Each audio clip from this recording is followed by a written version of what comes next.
छात्रों, आप सबको मेरा नमस्कार। आज हम कबीर के दोहे सीखेंगे। कबीर के दोहे सीखने से पहले कबीर के बारे में जानकारी प्राप्त करेंगे। कबीर एक भक्ति काल के संत कवि थे और ये एक समाज सुधारक भी थे।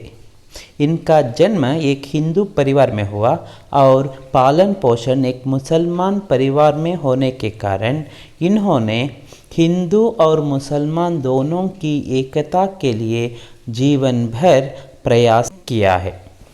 आज इनके द्वारा लिखित कुछ दोहे हम सीखने जा रहे हैं। उनमें पहला दोहा जो इस प्रकार है। परबती परबती मैं फिरा, नैन गवाया रोई, सो बूटी पाऊँ नहीं, जाते जीवन होई। यहाँ कबीरदास आत्मा और परमात्मा के मिलन के बारे में बताते हैं। कबीरदास अपने को जीवात्मा समझते हैं जो स्त्री रूप है और भगवान को परमात्मा मानते हैं, वह पुरुष रूप है। भगवान यहाँ पुरुष है तो आत्मा यहाँ स्त्री है। आत्मा हमेशा परमात्मा से मिलने की कोशिश करती रहती है।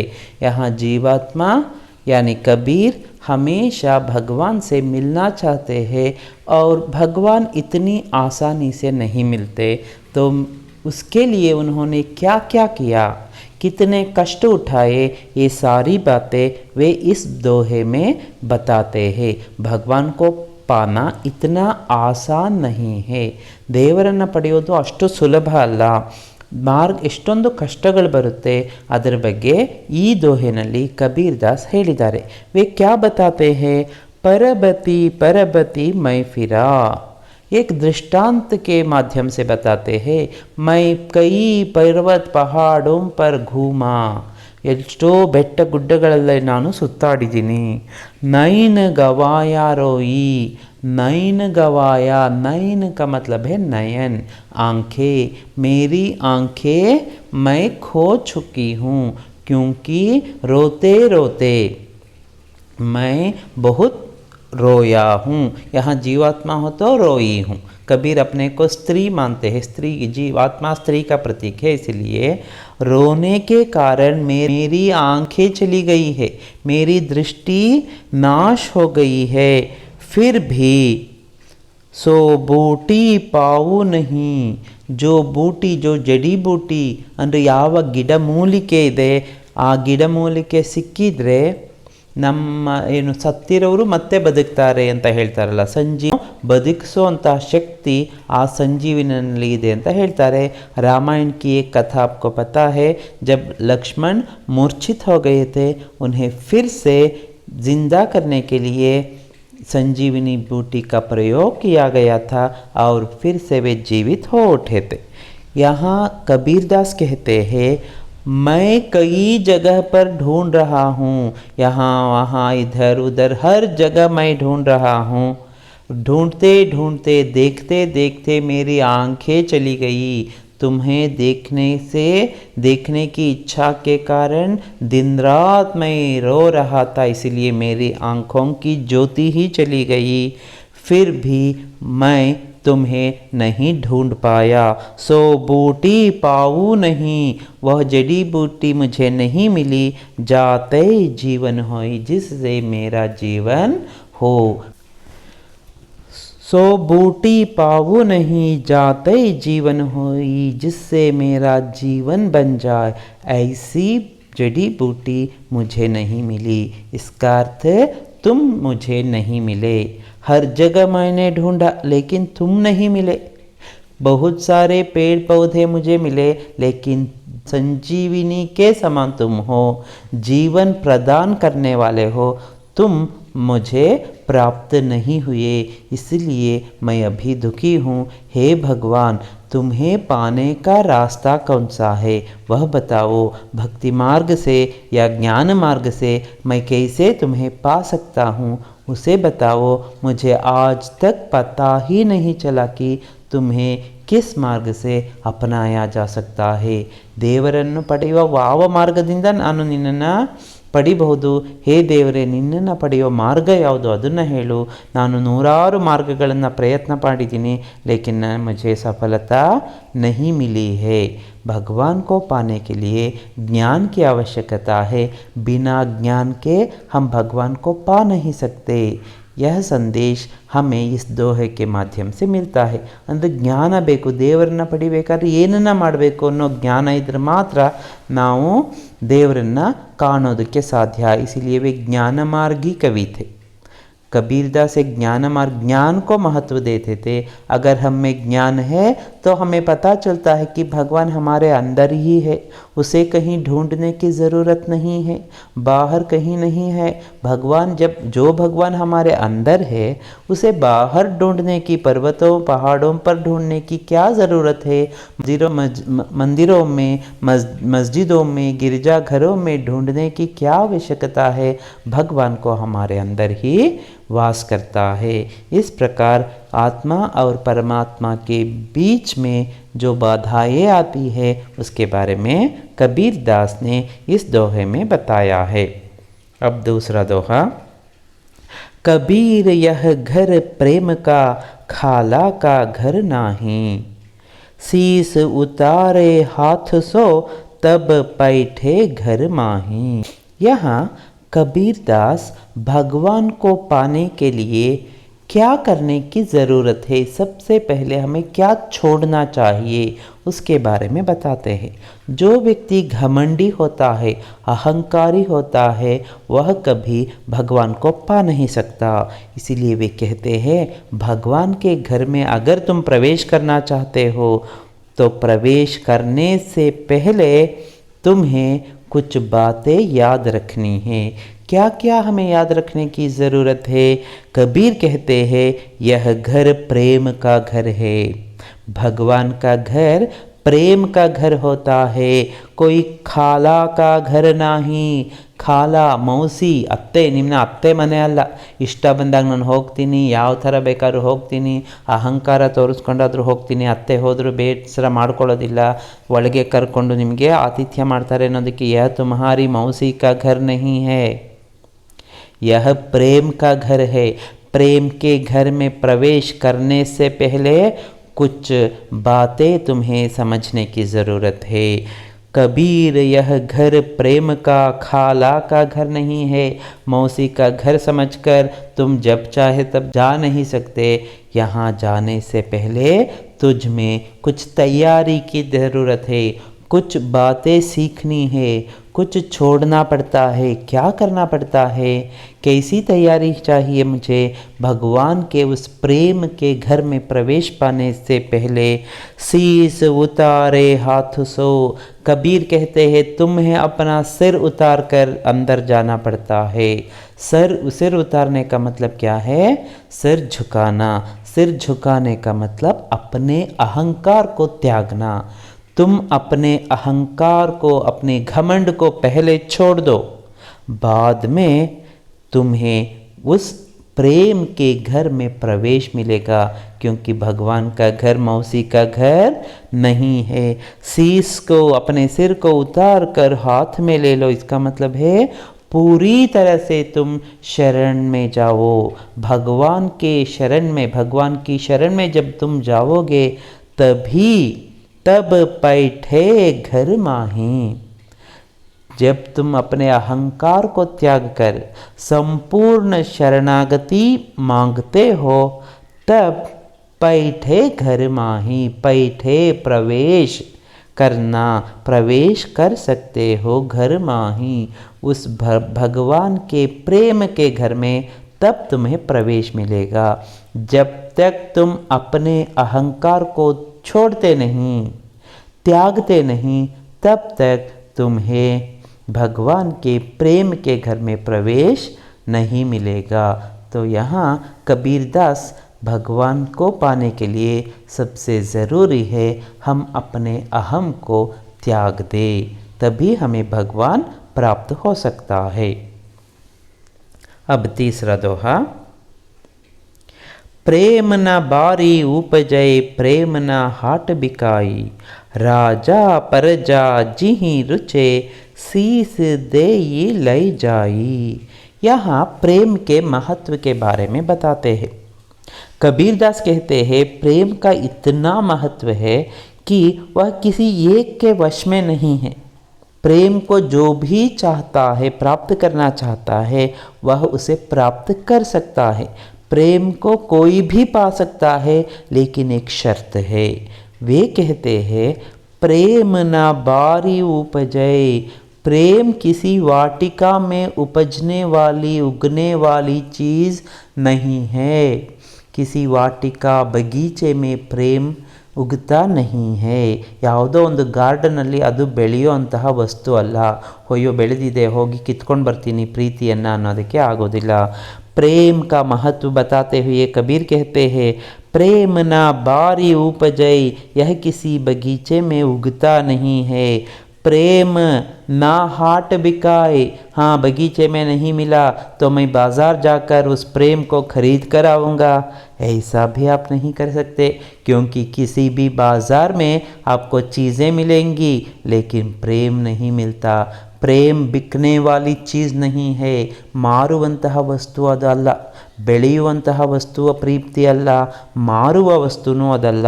प्रेम ना हाट बिकाए, बाजार, हाट अंदर बाजार, बाजार में वह बिकता भी नहीं है। राजा हो या प्रजा, कोई भी हो, राजा से लेकर रंक तक कोई भी हो, प्रजा प्रजा सिटीजन, जी ही रुचे जो भी उसे चाहता है ले सकता है। क्या है वह बगीचे में भी नहीं मिलता, बाजार में नहीं मिलता, लेकिन अगली पंक्ति में बता रहे हैं कोई राजा भी ले सकता है या कोई रंक गरीब कोई भी ले सकता है। जो भी उसे चाहता है उसे प्राप्त कर सकता है। कैसे प्राप्त कर सकता है? प्रेम को पाने के लिए हमें क्या करने की ज़रूरत है?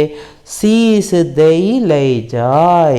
जहाँ प्रेम मिलता है उस प्रेम को पाने के लिए तुम्हें अपने शीस को, अपने सिर को देना पड़ता है।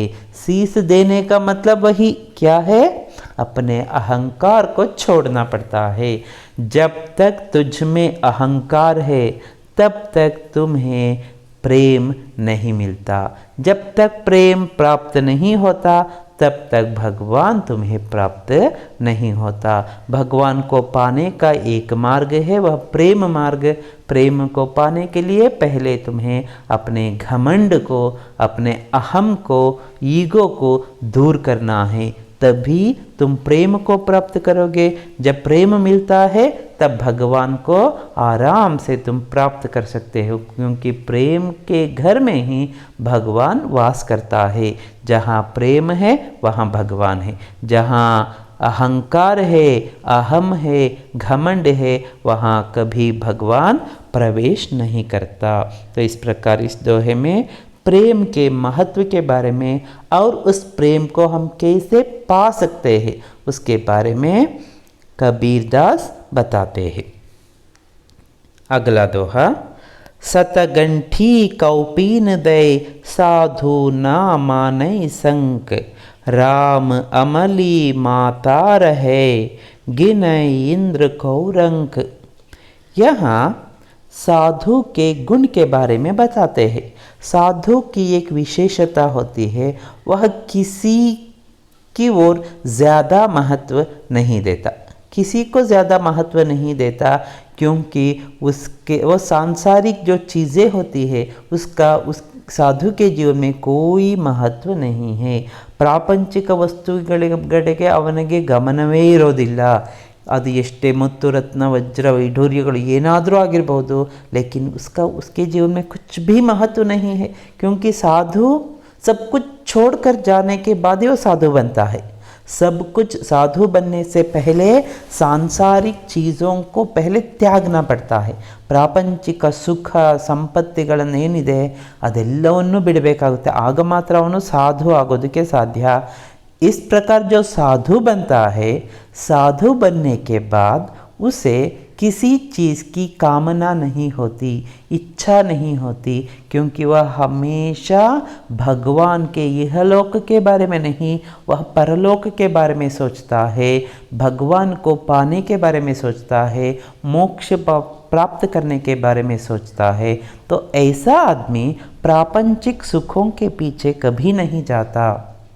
बड़े बड़े मकानों में रहना पसंद नहीं करता, गहने सोने हीरे वह नहीं चाहता। तो यहाँ कबीर कहते हैं सतगंठी कौपीन दे। यहाँ एक साधु 7 गांठों वाला ಕೌಪೀನ ಪಹನ್ಕರ್ 7 ಗಂಟುಗಳಿರುವ ಒಂದು ಕೌಪೀನವನ್ನು ಕೌಪೀನ ಅಂತ ಹೇಳ್ತಾರೆ, ಇದನ್ನು ಇನ್ನರ್ ವೇರ್ ಥರ ಮುಂಚೆ ಎಲ್ಲ ಇದನ್ನು ಹಾಕ್ಕೊಳ್ತಾರೆ। ಕೌಪೀನ್ ಪಹನ್ಕರ್ साधु ना माने संक। अब साधु ने सब कुछ छोड़कर सिर्फ अपनी मान रक्षा के लिए कौपीन पहना है। ಒಂದು ಕೌಪೀನವನ್ನು ಮಾತ್ರ ಹಾಕ್ಕೊಂಡಿದ್ದಾನೆ, ಅದು ಬಿಟ್ಟು ಬೇರೆ ಏನನ್ನು ಲಂಗೋಟಿ ಅಂತ ಅದನ್ನು ನಾವು ಹೇಳ್ತೀವಿ ಕನ್ನಡದಲ್ಲಿ। ಲಂಗೋಟಿ ಬಿಟ್ಟು ಬೇರೆ ಏನೂ ಅವನಿಗೆ ಬೇಕಾಗಿಲ್ಲ। सिर्फ उसने एक सतगंठी, इसका मतलब है 7 गांठों वाली। वो यहाँ 7 गंठी शब्द का क्यों प्रयोग किया है? क्योंकि यहाँ साधु अपने शत्रुओं पर जीत हासिल की है। साधु करता है जैसे काम हो, क्रोध लोभ मोह मद मत्सर आदि पर जीत हासिल करने के बाद वह अब उसे किसी से डर नहीं है। साधु ना माने संक, अभी उसके मन में संशय नहीं, डर नहीं, भय भी नहीं है, वह किसी से डरता नहीं है, क्योंकि उसने सब पर अपना नियंत्रण पा लिया है। अपने अरिषड्वर्गों पर, काम पर उसने पूरा नियंत्रण पा लिया है, पा चुका है, तो उसे किस बात का डर है। राम अमली माता रहे, इसीलिए वह किसी दूसरी चीज़ों पर सोचता भी नहीं। वह हमेशा राम अमली माता रहे, वह राम के अमल में अमलु अंदरे नशे, राम के नशे में माता रहे, मस्त रहता है, वो उसी में खो जाता है, राम के नशे में ही वह खो जाता है। गिने इंद्र को रंक, क्योंकि ऐसे संदर्भ में जब वह राम के नशे में डूबा है तो उसे किसी दूसरी चीज़ की क्या ज़रूरत पड़ेगी अब उसके जीवन में। इसलिए वह इंद्र को भी एक रंक समझता है। इंद्र जो देवेंद्र है ना, हमेशा सुख चाहने वाला, वैसे इंद्र को वह एक गरीब समझता है, क्योंकि जिन जिन चीज़ों की वो इंद्र की इच्छा है, अपेक्षा है, ऐसी सारी चीज़ें साधु ने क्या कर दिया है, छोड़ दी है। इसलिए साधु इंद्र से भी बड़ा बन गया, क्योंकि इंद्र अपनी इच्छाओं पर अभी तक काबू नहीं कर पाया है, लेकिन साधु ने उस पर काबू कर लिया है। अब उसे ऐसी चीज़ें आकर्षित नहीं करती। इंद्र की मेनका के पीछे जाता है, लेकिन साधु ऐसा कभी नहीं करता, क्योंकि वह अपने काम पर वह नियंत्रण पा चुका है। इंद्र को गुस्सा आता है, लेकिन साधु को कभी गुस्सा नहीं आता। इंद्र दोस्तों से ईर्ष्या करता है, लेकिन साधु कभी ईर्ष्या नहीं करता। ये सारे गुण साधु में है, इंद्र में नहीं है। इसलिए इंद्र भी एक साधु के लिए क्या है, एक गरीब आदमी है, गरीब है, क्योंकि वह अभी वह चाहता है, लेकिन साधु ने क्या किया है, अपनी सभी इच्छाओं को अपने नियंत्रण में रख लिया है। तो साधु का महत्व इस दोहे में व्यक्त हुआ है। अब तो ऐसी होई परी मन का भाव हुकीन, मरने ते क्या डरपना जब हाथ सिंधौरा लीन। यहाँ कबीर कहते हैं, जब मुझे भगवान को पाने के लिए क्या करना है उसकी मैंने सारी तैयारी कर ली है। साधु बनना था, मैं साधु बन गया, सांसारिक चीज़ों से मैं अब दूर हूँ। मुझे सांसारिक प्रापंचिक वस्तुಗಳು ನನ್ನನ್ನು ಆಕರ್ಷಿಸೋದಕ್ಕೆ ಸಾಧ್ಯನೇ ಇಲ್ಲ। मैं अपने मन से मैंने खुद निर्णय लिया कि मुझे भगवान को पाना है। मैं जीवात्मा हूँ और भगवान परमात्मा है, इसलिए उस भगवान को पाने के लिए मुझे अभी क्या करना की आवश्यकता है, मैं तो सब कुछ छोड़ चुका हूँ, अब मेरे मन में सिर्फ भगवान ही है। अब तो ऐसी होई परी मन का भाव कीन। मेरा मन भी ऐसा ही बन गया है। मैंने अपने मन में ऐसी भावना कर ली है कि मेरे मन में एक ही इच्छा है। वह कौन सी इच्छा, कैसी इच्छा है? वह भगवान को पाने की इच्छा है। भगवान को पाने की एक ही इच्छा मेरे मन में है। तो उस भगवान को पाने के लिए कई कष्ट मेरे सामने आ सकते हैं। उन सभी कष्टों से अब मुझे डर नहीं लग रहा है, क्योंकि मैं जीवात्मा हूँ, एक स्त्री हूँ, भगवान परमात्मा एक पुरुष है। यह स्त्री उस पुरुष से मिलने का जो प्रयत्न है, मिलने का जो मन है, वह मैंने कर लिया है। उसके लिए एक दृष्टांत बताते हैं। मरने ते क्या डरपन, अब मुझे मरने से भी डर नहीं लगता। जब हाथ सिंधौरा तीन, मैंने अपने हाथ में एक सिंधौरा ले लिया है। क्यों लिया है हाथ में सिंधौरा? क्योंकि यहाँ एक प्रथा थी भारत में। कौन सी प्रथा? सती प्रथा। जब पति मर जाता था, उसकी चिता पर चढ़ने के लिए पत्नी तैयार हो जाती थी। जब पत्नी पति के चिता पर चढ़ने के लिए तैयार हो जाती थी, तब उसके मन में कोई शंका नहीं रहती थी, वह डरती भी नहीं थी, खुशी खुशी वह उस चिता पर चढ़ती थी। तो ऐसे संदर्भ में पति तो मर गया, कभी कभी युद्ध भूमि में पति मर जाता था, तो यहाँ चिता पर कौन चढ़ती थी? पत्नी चढ़ती थी। और बिना किसी डर के, पूरे मन के साथ, खुशी के साथ वह सती हो जाती थी, मर जाती। ಸತಿ ಸಹಗಮನ ಪದ್ಧತಿಯಲ್ಲಿ ಹಾಗೆ ಗಂಡ ಸತ್ತು ಹೋದ್ಮೇಲೆ ಈಕೆ ಚಿತೆಯನ್ನು ಏರ್ತಾ ಇದ್ಲು. ಅಂದರೆ ಯಾವುದೇ ಬೇಸರ ಇರ್ತಿರಲಿಲ್ಲ, ಕೈಯಲ್ಲಿ ಸಿಂಧೂರವನ್ನು ಹಿಡ್ಕೊಂಡು ಕುಂಕುಮದ ಇದನ್ನು ಹಿಡ್ಕೊಂಡ್ಬಿಟ್ಟು ಹೋಗಿ, ಅಂದರೆ ನಾನು ಗಂಡನನ್ನು ಸೇರೋದಕ್ಕೆ ಹೋಗ್ತಾ ಇದ್ದೀನಿ ಅನ್ನೋ ಖುಷಿನಲ್ಲಿ ಅವಳು ಹೋಗ್ತಾ ಇದ್ರು. हमारे लिए लगता है यह इतना मुश्किल काम है, चिता पर चढ़ना। जीवित रहते समय ही चिता पर चढ़ना इतना आसान काम नहीं है, फिर भी एक सती के लिए वह आसान काम है। वैसे कबीर दास भी कहते हैं, मेरे लिए राम को पाना एक आसान, जितनी भी बाधाएं आए, लेकिन मैं राम को पाने का, मैंने राम को पाने का निर्णय लिया है, तो मेरे लिए यह मुश्किल काम नहीं है। नेक्स्ट, लालन की वो बरी नहीं, हमसन की नहीं पांती, सिंहन के लेहड़ा नहीं, साधु ना चले जमाती। इस दोहे में कबीर दास क्या कहते हैं? लालन की वो बरी नहीं, जो ये हीरे जवाहरात रत्न आदि जो बेचते हैं ना, इन हीरों के, जवाहरातों के, रत्नों के की कोई वोबरी नहीं होती। वोबरी का मतलब है एक छोटी सी, छोटा सा कमरा, कोठरी हम बोल सकते हैं, उसमें इन चीज़ों को या हीरो जवाहरतों को भरते नहीं हैं, क्योंकि उसे किसी एक पेटी में रखते हैं, एक बक्से में रख देते हैं, क्योंकि इतना सारा एक ही घर में एक ही जगह हमें मिलता नहीं है। ಅಂದರೆ ಈ ಚಿನ್ನ ವಜ್ರ ವೈಡೂರ್ಯಗಳನ್ನು ಒಂದು ರೂಮಿನಲ್ಲಿ ತುಂಬೋದಿಲ್ಲ, ಅಷ್ಟೊಂದು ಇರೋದಿಲ್ಲ. ಯಾವುದೋ ಒಂದು ಪೆಟ್ಟಿಗೆನಲ್ಲಿ ಚಿಕ್ಕದಾಗಿ ಇಟ್ಟಿರ್ಬೋದು, ಸ್ವಲ್ಪ ಸ್ವಲ್ಪನೇ ಇರುತ್ತೆ. ತುಂಬ ಒಟ್ಟಿಗೆ ನಿಮಗೊಂದು ರಾಶಿ ನೋಡಿದೆ ಚಿನ್ನವನ್ನು ಅನ್ನೋದಕ್ಕೆ ನಿಮಗೆ ಸಿಗೋದಿಲ್ಲ. ಲಾಲನ್ ಕಿ ಓಬರಿ ನಹಿ, ಹಂಸನ್ ಕಿ ನಹಿ ಪಾಂತಿ. तो ಯಾವ ರೀತಿ ಚಿನ್ನ ಮುತ್ತು ವಜ್ರ ವೈಡೂರ್ಯಗಳು ಒಟ್ಟಿಗೆ ಅಷ್ಟು ತುಂಬ ಸಿಗೋದಿಲ್ವೋ, ಅದೇ ಥರ हंस पक्षी भी साथ साथ पंक्ति में नहीं चलते, वे अकेले ही घूमते रहते हैं, इधर उधर जाते आते हैं, वे पंक्ति में कभी नहीं दिखते. हंस पक्षी ಯಾವತ್ತೂ पंक्तिಯಲ್ಲಿ ಸಾಲಾಗಿ ಸಿಗೋದಿಲ್ಲ.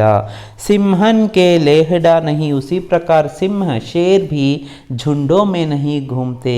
एक दो चार सिंह ही हम देख पाते हैं, झुंड के झुंड, हम जैसे हिरन के झुंड होते हैं वैसे हम ಶೇರ್ ಕೋ ನಹಿ ದೇಖ್ ಪಾತೆ. ಅಷ್ಟೊಂದು 50-25 ಸಿಂಹಗಳನ್ನು ಒಂದೇ ಕಡೆಯಲ್ಲಿ ನಾವು ನೋಡೋದಕ್ಕೆ ಸಾಧ್ಯ ಇಲ್ಲ. ಲೇಹಡ ನಹಿ.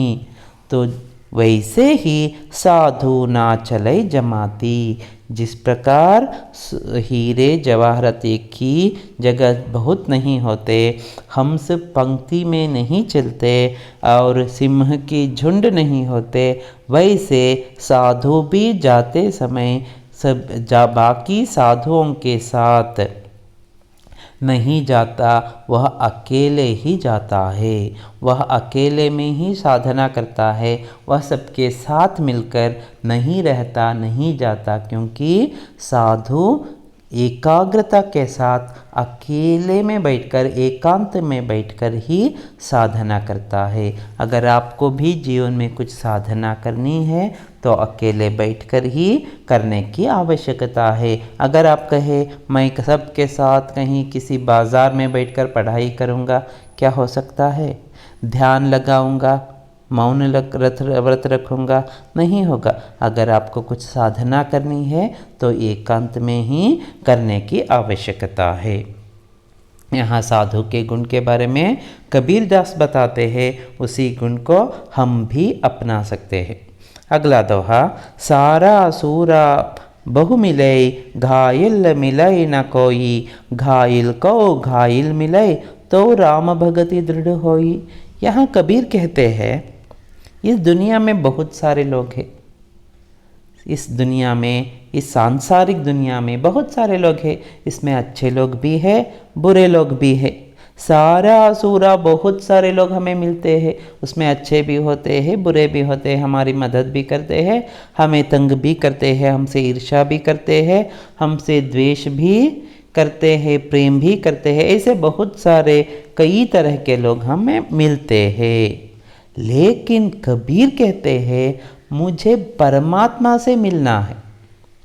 मैं घायल हो गया हूँ, क्योंकि मेरे लिए वैद्य के रूप में सिर्फ ಭಗವಾನ್ ही चाहिए।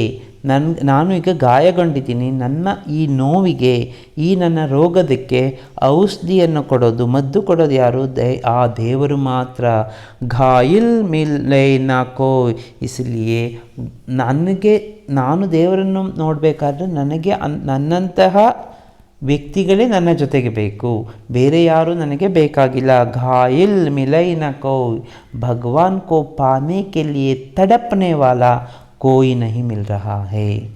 भगवान को पाने की इच्छा रखने वाला कोई नहीं मिल रहा है। सांसारिक बातों से इच्छा रखने वाले कई लोग हैं, लेकिन भगवान को पाने की इच्छा रखने वाले, भगवान के विरह से तड़पने वाले कोई मुझे नहीं मिल रहे हैं। मैं एक अकेले में ही क्या कर रहा हूँ? मैं भगवान को पाने की कोशिश कर रहा हूँ, मैं उससे कष्ट भोग रहा हूँ, मुझे दुख हो रहा है, नींद नहीं आ रही है, भूख नहीं लग रही है। लेकिन बाकी लोग जो मिलते हैं वे उनमें ऐसे लक्षण मुझे नहीं दिख रहे हैं, क्योंकि वे भगवान के बारे में बात ही नहीं करते। देवर ಬಗ್ಗೆ ಅವರು ಯಾರು ಮಾತಾಡೋದಿಲ್ಲ। घायल को घायल मिले, कबीर सोचते हैं कि अगर मुझे मेरे जैसे ही कोई दूसरे लोग मिले जो भगवान को पाने की इच्छा रखते हैं, भगवान के विरह में तड़पते हैं, घायल को घायल मिले तो राम भगति दृढ़ हो, तब मुझ में जो राम भक्ति है, ದೇವರ ಮೇಲಿನ ಭಕ್ತಿ ಏನಿದೆ ಅದು ದೃಢವಾಗುತ್ತೆ।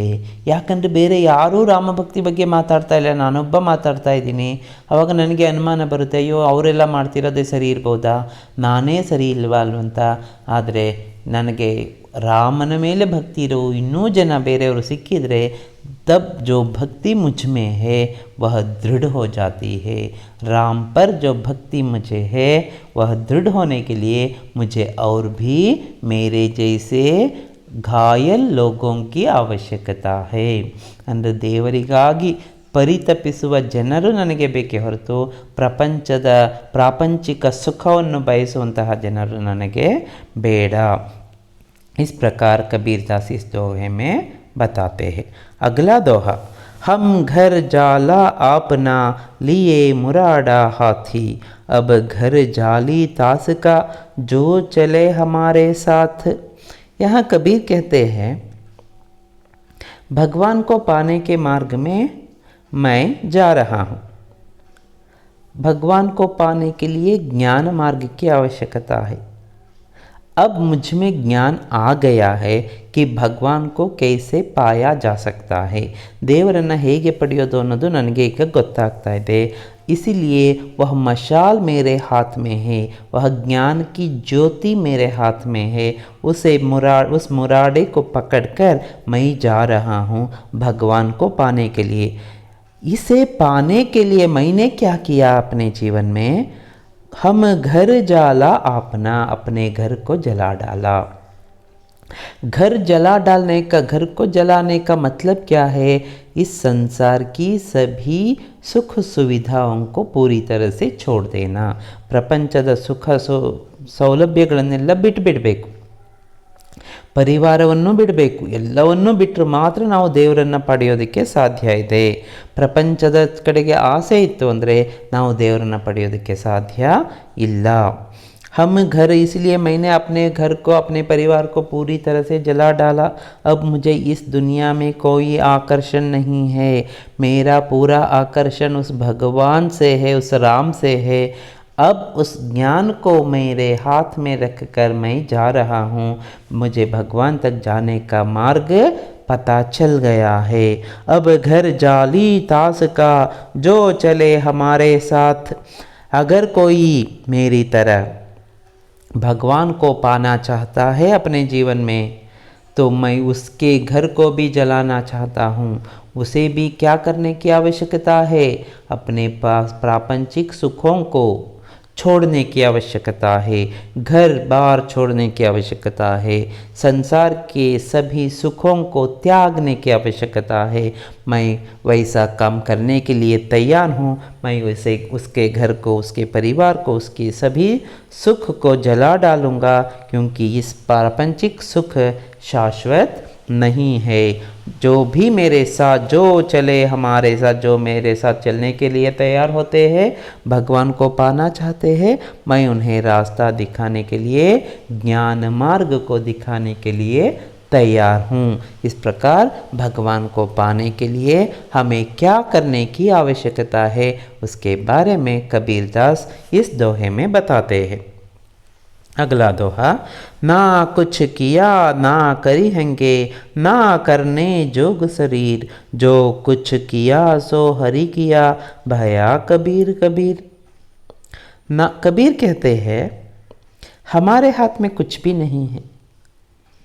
हम सभी सिर्फ एक भगवान के हाथ के पुतले हैं। ನಾವು ದೇವರ ಕೈಯಲ್ಲಿರುವ ಬೊಂಬೆಗಳು। हम कुछ भी नहीं करते, सब कुछ करवाता वह भगवान है। ನಾವು ಅವನು ಸೂತ್ರಧಾರಿ, ನಾವು ಪಾತ್ರಧಾರಿಗಳಷ್ಟೇ। ಅವನು ಆಡಿಸಿದಂತೆ ನಾವು ಆಡ್ತಾ ಇದ್ದೀವಿ। ना कुछ किया ना करी हंगे, मैंने अब तक कुछ भी नहीं किया है या कुछ भी मैं कर सकता हूँ, आगे भी मैं करने लायक होऊंगा, ऐसा कुछ विश्वास नहीं है। ना करने जोग शरीर, क्योंकि कुछ करने योग्य मेरा शरीर नहीं है। कुछ हासिल करने की शक्ति मेरे शरीर में नहीं है। मेरा शरीर इतना कमज़ोर है कि यह कुछ नहीं कर सकता। अब तक कुछ नहीं किया है, आगे भी यह कुछ नहीं कर सकता, करने के लिए योग्य है। जो कुछ तो अब तक जितना भी हुआ है, जो कुछ भी हुआ है मेरे हाथों से, क्या यह सब कुछ कैसे हुए? कबीर कहते हैं जो कुछ किया सो हरि किया। ये सब कुछ मैंने नहीं किया। लोग कहते हैं कबीर ने किया, कबीर ने कहा, लेकिन मैंने कुछ भी नहीं किया। जो कुछ किया सो हरि किया, उस हरि ने किया है। हरि कौन है? उस भगवान ने किया है, मैंने कुछ नहीं किया। उस भगवान ने, उस राम ने किया है। भया कबीर कबीर, इससे जो पहले जो कबीर था ना, अज्ञानी कबीर, उससे अब ज्ञानी कबीर में बदल गया है। कैसे बदल गया? मैं नहीं बदला, उस भगवान ने मुझे बदला है। मुझ में परिवर्तन आया। किससे?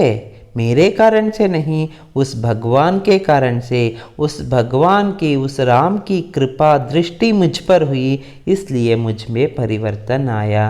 पहले वाला कबीर और आज के कबीर में अंतर जो दिख रहा है, इसके लिए कारण मैं नहीं, वह भगवान है। यहाँ कबीर अहंकार को छोड़ने के लिए और हर एक काम में भगवान की ही कृपा देखने के लिए हमसे कह रहे हैं। अगला दोहा, सोई आंसू साजना सोई लोग विडाहम, जो लोइन लोहु चुवै जानो हेतु हिया हम। यहाँ कबीर कहते हैं भगवान को पाने के लिए आंसू बहाने से भगवान नहीं मिलता, आँखों से रक्त बहाने की आवश्यकता है, विरह में तड़पने की आवश्यकता है।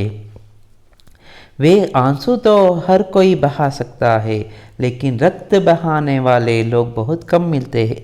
यहाँ रक्त बहाने का मतलब पूरी तरह से भगवान के विरह में रहना। सोई आंसू साजना, लोग इस दुनिया में मैंने देखा है अपनी प्रियतम के लिए या प्रियतमा के लिए वही आंसू बहाते हैं, आँखों से आंसू बहते रहते हैं, रोते रहते हैं, दिन रात रोते हैं। सोई लोग विदा, और बाकी दूसरे लोगों के लिए भी वही आंसू बहाते हैं। अगर कोई कहे मुझे कष्ट है तो ये आंसू बहाते हैं, आंसू अपने आप आ जाते हैं। ये आंसू मनुष्य हर किसी के लिए बहाता है। इसका मतलब यह नहीं है कि उसे हर एक पर प्यार है। प्रियतम के लिए भी वही आंसू और दूसरे लोगों के लिए भी वही आंसू वह बहाता है। तो हम कैसे जाने कि उसे प्यार प्रियतम पर ही है या दूसरे लोगों पर भी है? तो पता ही नहीं चलता। ಅಂದರೆ ಪ್ರೀತಿ ಅವ್ರ ಮೇಲೆ ಅಯ್ಯೋ ಅವ್ರ ಕಷ್ಟ ಕೇಳಿದ್ರು ಅಳ್ತಾನೆ, ಇವ್ರ ಕಷ್ಟ ಕೇಳಿದ್ರು ಕಣ್ಣೀರು ಹಾಕ್ತಾ ಇದ್ದಾನೆ ಅಂದರೆ ಯಾರ ಮೇಲೆ ಪ್ರೀತಿ ಇದೆ? ನಿಜವಾದ ಪ್ರೀತಿ ಯಾರ ಮೇಲಿದೆ ಹೇಗೆ ಗೊತ್ತಾಗಬೇಕು? ಅಯ್ಯೋ ನನ್ನ ಕಷ್ಟ ನೋಡಿದ್ರು ಅವನು ಕಣ್ಣಲ್ಲಿ ನೀರು ಹಾಕ್ತಾ ಇದ್ದೀನಿ, ಅವರ ಕಷ್ಟ ಕೇಳಿದ್ರು ಕಣ್ಣಲ್ಲಿ ನೀರು ಹಾಕ್ತಾನೆ ಅಂದರೆ ಯಾರ ಮೇಲೆ ನಿಜವಾದ ಪ್ರೀತಿ ಗೊತ್ತಾಗೋದಿಲ್ಲ ಅಲ್ವಾ?